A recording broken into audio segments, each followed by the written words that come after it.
That concludes our list of items from the audience. This time I'd like to invite Dave Tuchek to come forward. I'll let you give your own title, but in charge of the Idlewood tree management. Good evening, Mayor, City Council. I'm Dave Tuchek, the Park Operations Manager, so I oversee the maintenance of all of the parks in the city. I've been with the city for approximately 30 years. Wanted to talk a little bit about the trees at Idlewood Park. I briefed the council and the mayor a few months ago regarding the incidents that have occurred down there that led up to where we are today.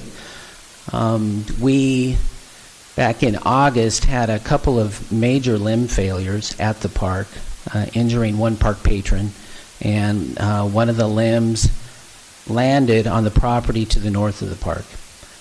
That was very abnormal for any of our parks, particularly Idlewood Park, but any of our parks. During windstorms, we do experience limbs falling, but not on completely calm summer days. So we immediately responded after the second limb failure, cordoned off the area, put up barricades, caution tape and signage, and then we conducted a evaluation of all the trees in the park. So we had two arborists actually do the observation and the risk assessment.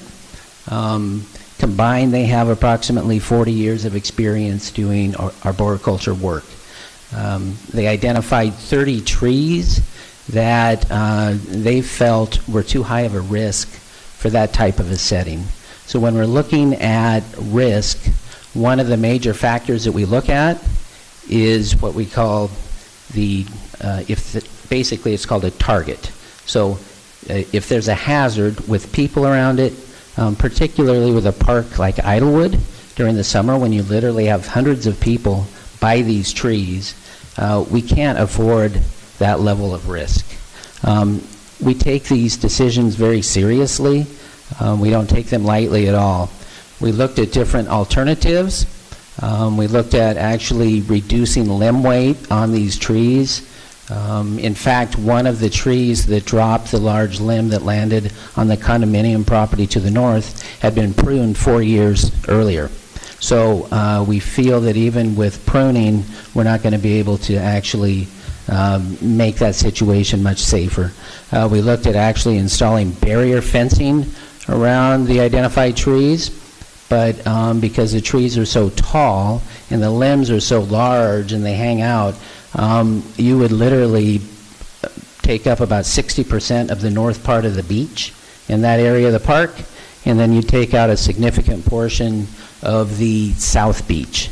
We recognize that Idlewood Park is really the only free family beach park on the entire lake, and so we feel that we need to leave as much area as possible for the park patrons to enjoy.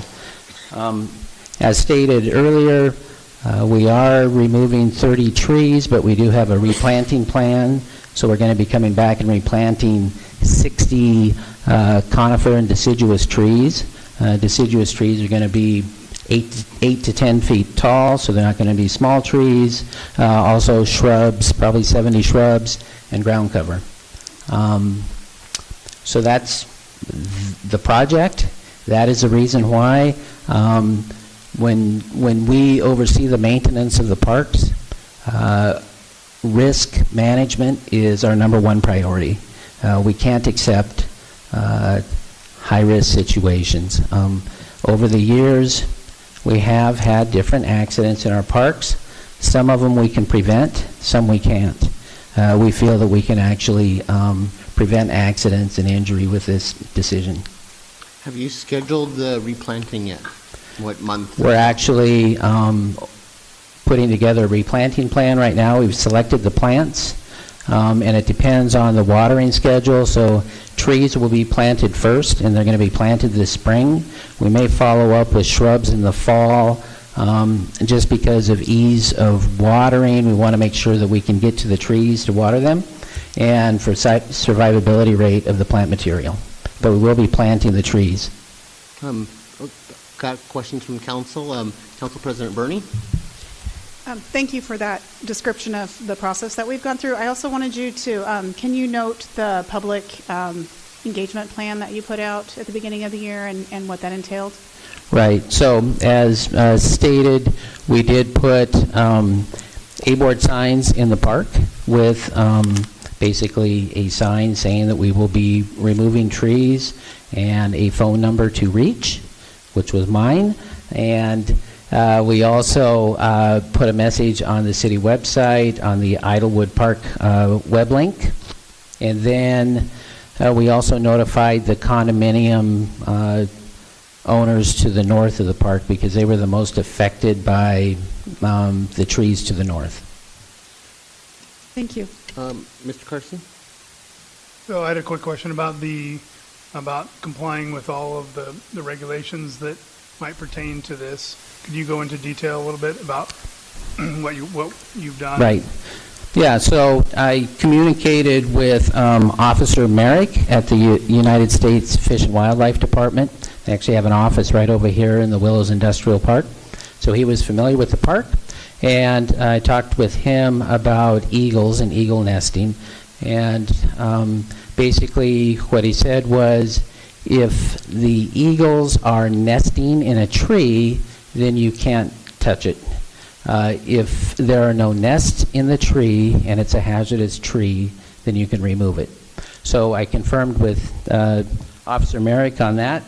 And then I completed a SEPA application, which was approved through the city, and then also a clear and grade permit, which basically allowed us to remove the trees.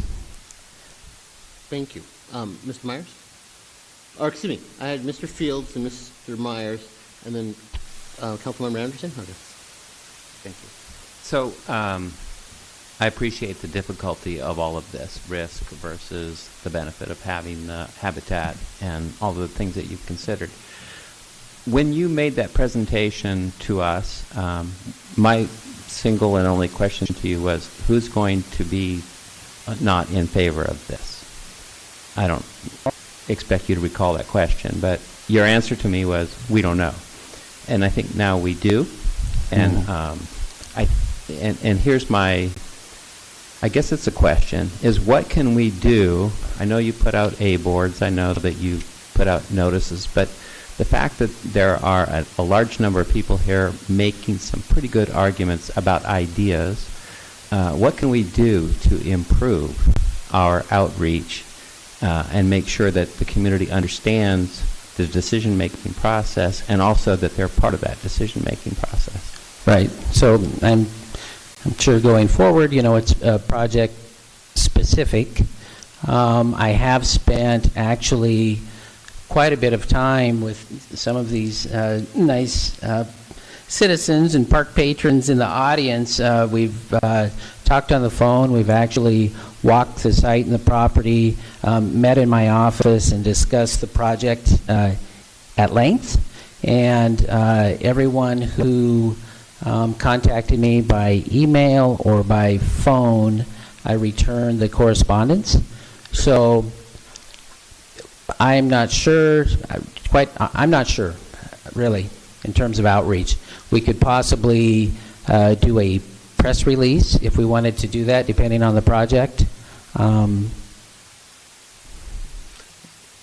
only thing I would add to that is that Idlewood Park is it's not a neighborhood park. It is I can't remember what we call it, but it's a citywide, it's a regional-wide park. Regional. Yeah. So so changing something like that impacts people who don't live in the area, and they go there, you know, seasonally. So I guess, I mean, it's too little too late, but just for everyone here listening, my fellow council members, the mayor, I think that we need to really be cognizant of when we need to make extraordinary efforts to reach the community and get their ideas. I see your hand raising, but I'm not presiding the meeting, sorry. Mr. Myers. Thank you. First of all, I've got great experience with I have a lot of experience, and I can't say it's great experience with cottonwood trees, having 7 of them in